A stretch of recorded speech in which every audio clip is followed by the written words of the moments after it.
This video was made possible by Brilliant, a math and science problem-solving website that makes learning fun and rewarding. From the hundreds of wise people I've read or read about, from Socrates to the Stoics, from Homer to Dostoevsky, from the Bhagavad Gita to the Bible, I've seen one piece of wisdom pop up over and over again in different forms. Honor your soul. And in this video, we're going to explore why that is and what that means. Seneca, an ancient Roman philosopher, said that a wise man needs nothing from the world. Honoring his own soul is his one and only need, and it's one which no one can prevent him from achieving. And by having this one need, by needing nothing from the world, by only needing to honor his own soul, he lives a happy life, no matter what his outer circumstances are. Make no mistake, the wise man still wants other things from life, friends, a home, food, clothes, money, but he doesn't need them. We suffer when we need things that we don't have: a bigger home, a faster car, fancier clothing, the love of someone special, more riches, approval from others, a prestigious job, a fitter body, or better health. Needing more than we have causes unhappiness. Needing more is a never-ending pit towards hell, because the need for more can never be satisfied. Anything that takes time to acquire can never lead to lasting happiness, not even food, water, or air. Even those things need to be acquired again and again. The man who needs $100 soon needs 1,000, and then tens of thousands, and then hundreds of thousands, and then millions, and then billions. That hole can never be filled, because there's always more things to be acquired. Needing more is, of course, different from wanting more. Needing more implies that there's a hole to be filled, whereas wanting more implies that the door is left open for more to enter, but one will be fine if more does not come. Needing something from the world puts our happiness in a fragile position, because everything that can be given to us can be taken away: our money, our possessions, and even our bodies. Everything is impermanent, changing, moving, flowing from one hand to another. But when the only things we need are the things we already have, our internal suffering comes to an end. If the only thing we need is to honor our own soul, happiness is inevitable, because achieving that need is always within our control. We can instantaneously fulfill it in every moment. Nothing stops us from achieving it. Needing nothing from the world, except for what we have, causes happiness. The only thing that seems to be ours, that thing that can't be taken away from us, that thing which we always have, is our own souls.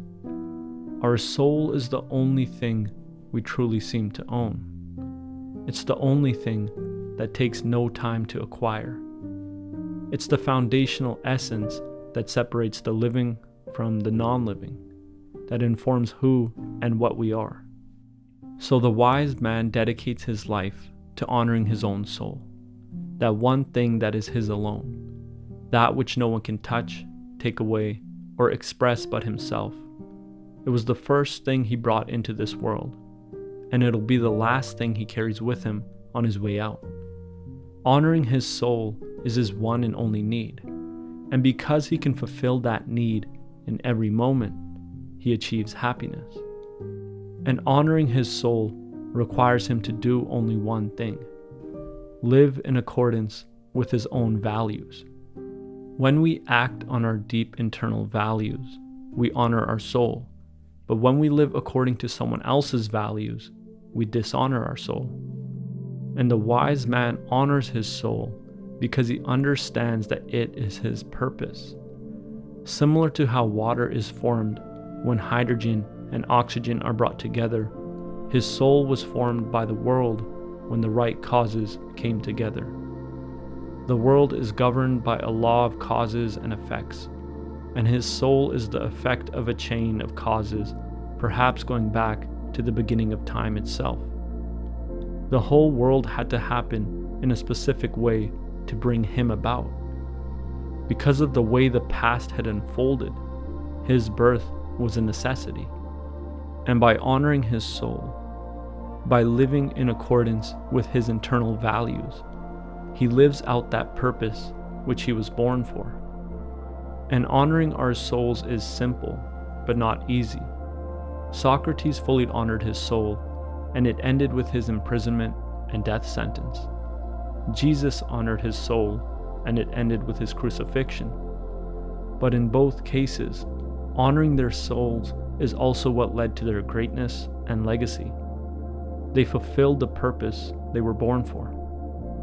So by living in accordance with his own personal values, the wise man honors his soul.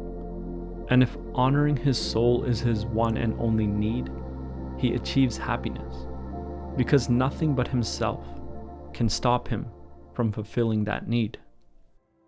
And if you're looking to cultivate your skills in science and math, I recommend checking out this week's sponsor, Brilliant.org. Through their course on scientific thinking, Brilliant taught me how to think more like a scientist. They help me to make better predictions about the world, such as when I'm working with my YouTube analytics. And this, in turn, helped me achieve more success in my YouTube career so far. In their course on scientific thinking, you'll learn to think like a scientist and make better predictions. And you'll get to do it through Brilliant's signature fun and interactive style. Scientific literacy and the ability to think and communicate like a scientist is more important now than ever before. We're entering a world that divides us all into two groups, those who can think for themselves and those who can't. And if you want to be one of those who can, I recommend checking out Brilliant's course on scientific thinking. But if scientific thinking isn't your thing, Brilliant has thousands of other lessons, with new exclusive content added each month, for different areas of study such as math, logic, or computer science. To try everything Brilliant has to offer, free, for a full 30 days, visit brilliant.org/freedominthought or click on the link in the description below. The first 200 of you will get 20% off Brilliant's annual premium subscription. As always, thanks for watching, and I'll see you next time.